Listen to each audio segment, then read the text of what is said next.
kumbaya together in perfect harmony. It was time for Oscar's big line. For in the end, we are all stronger when we work together, because cats are basically the same as dogs. And then he ad-libbed a little. Except the whole litter box thing, I still don't get that. Why would anybody want to spend all that time burying their poop when they could just drop and go? Molly gave him a look. It was the same look she gave him every time he veered off the script from the show they put on twice a week for tourists at the Western Frontier Park's Welcome Center. Oscar smiled at the audience sheepishly. Forget that part about the poop, please. Thank you. We hope none of you get lost in the park, said Molly, wrapping things up. But if you do, remember, we're all in this together.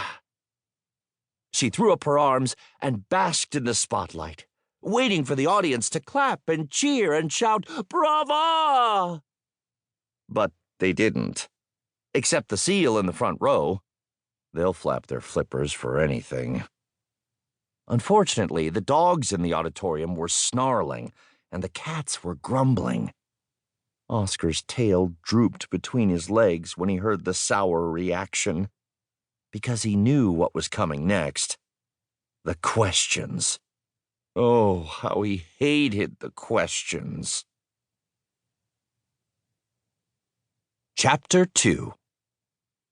Molly fluffed up her snowy white fur and twinkled her sky-blue eyes. She was an actress. She could act like she wasn't afraid of what she knew would come next. She decided to pick the clapping seal in the front row for the first question after the show. "Yes," she purred. "The seal in the front row.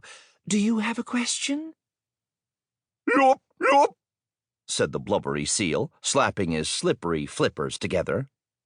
"I do, I sure do. Where's the bathroom?"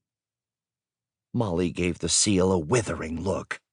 But of course Oscar, ever the dog scout, wagged his tail cheerfully.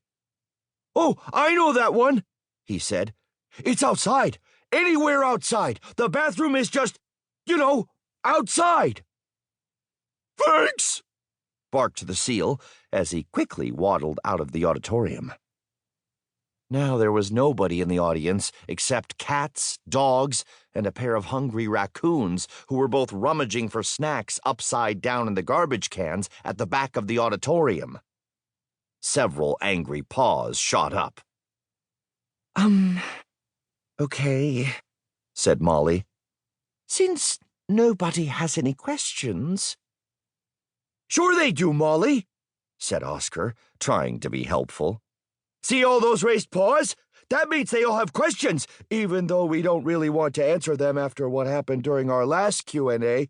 But, well, if you announce that there's going to be a question and answer session, you really have to take questions and answers.